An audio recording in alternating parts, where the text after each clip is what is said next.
সৌন্দর্যের জন্য হাজার হাজার টাকা খরচ কি স্বাভাবিক? একসময় ধনীদের বিলাসিতা হিসেবে পরিচিত বোটক্স ও ফিলার এখন দ্রুত ছড়িয়ে পড়ছে মধ্যবিত্তের মধ্যেও। দেশের সৌন্দর্য ও ব্যক্তিগত পরিচর্যা পণ্যের বাজারের মূল্য এখন প্রায় 10,000 কোটি টাকা। তবে জনপ্রিয়তার পাশাপাশি নিরাপত্তা ও নিয়ন্ত্রণ নিয়েও বাড়ছে উদ্বেগ। ঢাকায় দ্রুত বিস্তার ঘটছে বোটক্স, ফিলার ও লেজার ভিত্তিক অ্যাস্থেটিক চিকিৎসা খাতের।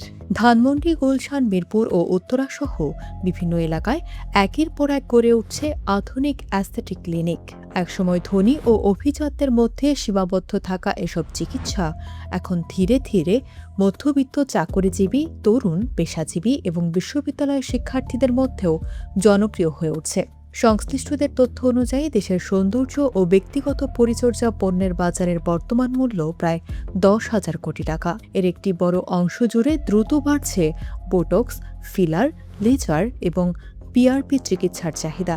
চিকিৎসকদের ভাষ্য, অস্ত্রোপচার ছাড়াই 2 ঘন্টার মধ্যে এসব চিকিৎসা সম্পন্ন করা সম্ভব হওয়ায় কর্মজীবীদের আগ্রহও বাড়ছে।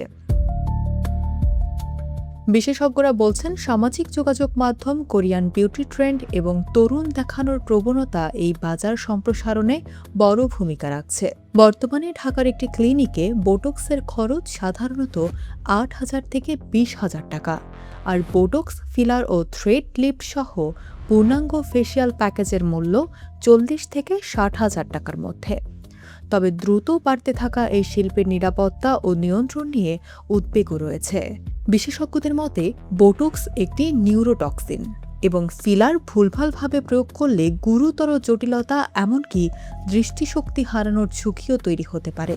যদিও এসব চিকিৎসা নিবন্ধিত চিকিৎসকের তত্ত্বাবধানে করার কথা, তবু এখনও এই খাতের জন্য আলাদা সরকারি নিয়ন্ত্রক কাঠামো পুরোপুরি কার্যকর হয়নি।